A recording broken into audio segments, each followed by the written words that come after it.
For about the last week and a half, we have been told nothing from the corporate media other than the fact that holy crap, the polls are tightening. It's neck and neck. Oh, you gotta tune in tomorrow to find out if it's still neck and neck, kind of baiting people on with the horse race of American politics. And of course, that's not to say that the race is not close, because it is.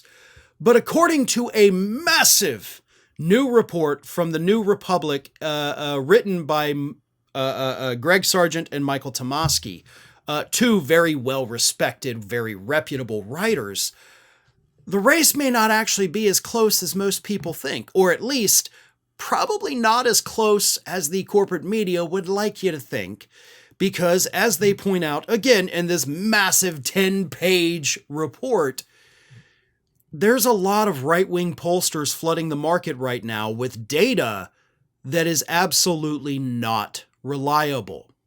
And these polls from these right-wing media outlets and other right-wing pollsters that have just popped up over the last couple years, their results show that Donald Trump is absolutely crushing it.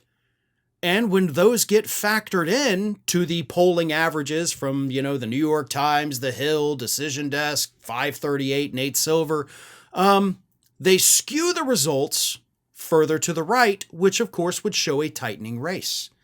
Now, they point out in their piece that all of these polling aggregates claim that, hey, whoa, we're totally taking into account all of these right-wing pollsters and all of their skewed polls, but we're still counting them, right? We're still putting them in the average. We're just giving them less weight. Now, here's the thing about that. Giving them less weight when the data itself is already unreliable is dumb, because it still skews the polls in a way that they ought not be skewed. The weight you should be giving them is 0 by not counting them, because y'all know that their methods are not transparent, so you cannot verify any of their data, which, by the way, is actually a requirement for some of these aggregators, but they're doing it anyway. So why are you counting them? Why are you doing this?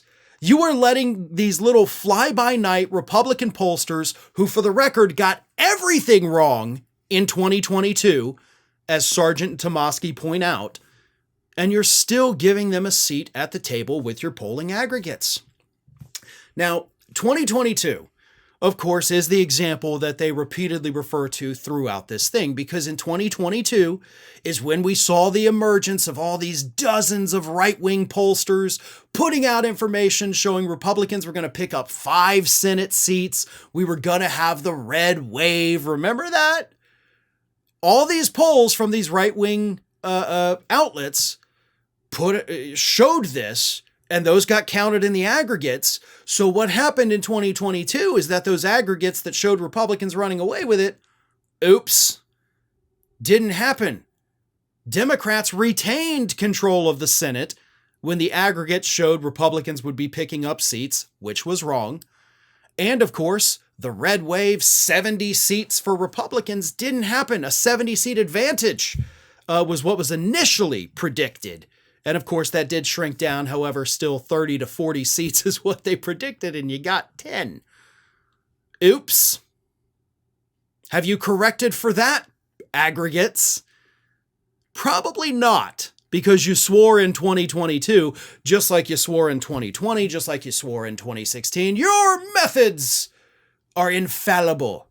We have accounted for this. We have made up for it. We know that some things are bad and some things are good, so we weigh the good things more and the bad things less. But by counting the bad things at all, you're skewing your own results. Now, I am not giving you this story to tell you that Kamala Harris is crushing it and she's going to win in a landslide. That's not going to happen. All that matters from this data, from these polls, weighted or not, is this. Vote. Okay? That's the only thing that matters. You have to vote. If you do not vote, these polls mean nothing. If you do not exercise your rights, these polls are all pointless and wrong, right? So take from this what you will.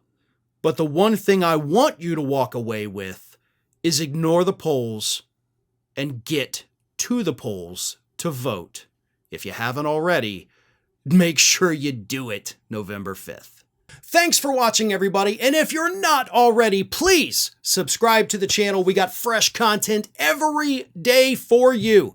And if you want to follow us across social media, make sure you check out all of the social links that we have posted in the description of this video.